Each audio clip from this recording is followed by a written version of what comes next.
अस्सलाम वालेकुम चाचा वीज़े वाला। एक बहुत ही अहम मौजू के साथ आज 30 अक्टूबर 2025 है और पिछले 2 दिन से पाकिस्तान के एयरपोर्ट से ऐसे बच्चों की, ऐसे वर्कर्स की ऑफलोडिंग हुई है जिनके पास सऊदीया का या किसी अरब कंट्री का भी वीज़ा था, तो उनको ऑफलोड कर दिया गया है। अब बात जो देखने वाली है कि ये क्यों हो रहा है, इसका हल क्या है। क्या इसका हल उन गरीब लोगों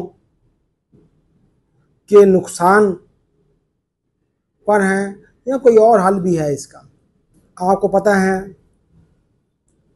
कि हुकूमत पाकिस्तान पिछले कुछ अरसे से कोशिश कर रही है कि ये वो लोग जो डंकी लगा के जाते हैं या गैर कानूनी तरीके से दूसरे ममालिक पहुँचते हैं, उसकी रोकथाम की जाए।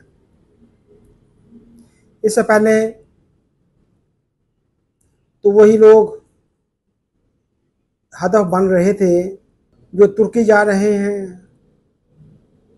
बेलारूस जा रहे हैं, रूस जा रहे हैं या मशरकी वस्ती एशियाई रास्तों में जाते थे। तो वो इनका मसला था, उनके लिए मुश्किलात थी बच्चों के लिए। लेकिन अब बड़ी हैरानगी की बात है कि जो लोग सऊदीया जा रहे हैं उनमें से भी लोगों को ऑफलोड कर दिया गया।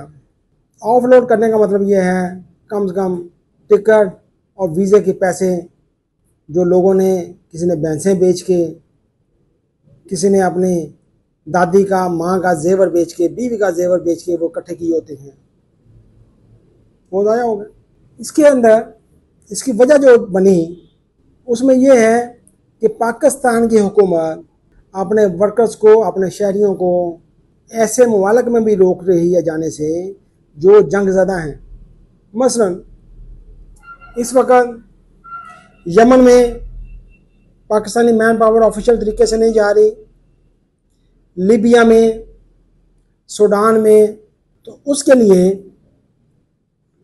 क्या हो रहा था जो मैंने पता किया या जो हमारी इन्फॉर्मेशन के मुताबिक चीज़ें हैं, वहाँ पे गैर मुल्की कंपनियाँ काम कर रही हैं।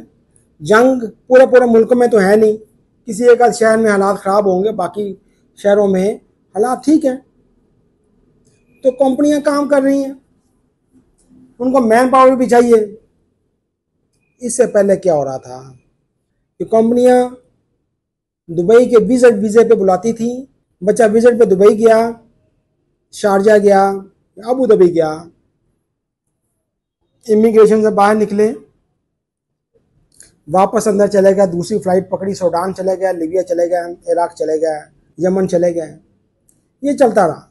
वो लोग जो तुर्किश कंपनियों के साथ, कोरियन कंपनियों के साथ बच्चे काम कर रहे थे, यूएई में, ओमान में, सऊदीया में, जब कंपनियां वहां में दूसरे मुल्कों में प्रोजेक्ट लिए तो उनको अपने पुराने बंदों को उन्होंने बुलाया।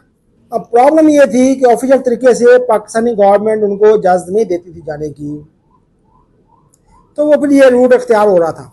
अब इसी चक्कर में दुबई का वीज़ा भी बंद हो गया पाकिस्तानियों के लिए। अब उसके बाद एक और रूट ओपन हुआ जहाँ से लोग उमरा के लिए जाते थे और वहाँ से 2-3 दिन के बाद वही जो मैंने ममालिक बताया वहाँ चले जाते थे। ऐसे केसेस हुए, लेकिन बहुत कम है कि वर्क वीज़े वाले पे जाएं आप सऊदीया में या किसी और अरब कंट्री में और वहाँ से बच्चा आगे जाए। ये बहुत मुश्किल है, ये ऐसा नहीं हो रहा। हाँ, उम्र वीज़े पे हो रहा होगा, विजिट वीज़े पे था, वो मैंने आपको बता दिया, ये चल रहा था। लेकिन जब नज़ला गिरा तो अब वर्क वीज़े वाले भी इसके लपेट में आ गए। अच्छा, अब एक एफिडेविट सर्कुलेट कर रहा है, मुझे उसकी नहीं पता कि भाई ये हकीकत है, रिक्वायरमेंट है एयरपोर्ट पे इसकी कि नहीं। उसके मुताबिक ये है कि आप एफिडेविट दें और उसको अटेस्ट करवाएं किसी गेजेटेड ऑफिसर से। किससे जी?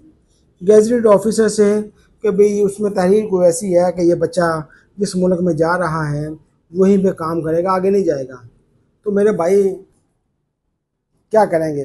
जो बच्चे यहाँ से जाते हैं, अगर उनके कोई जानने वाला कोई गैजेटेड ऑफिसर हो तो ये वहाँ पे ना जाए। यहाँ पे बेचारे 90% लोग वो जाते हैं जिनके फैमिली में कोई चपरासी भी नहीं है। अब वो कहाँ से, कौन कौन सा गैजेटेड ऑफिसर उसको स्टंप लगा के देगा और उसकी गारंटी देगा कि ये आगे नहीं जाएगा? कोई नहीं करके देगा मेरे भाई।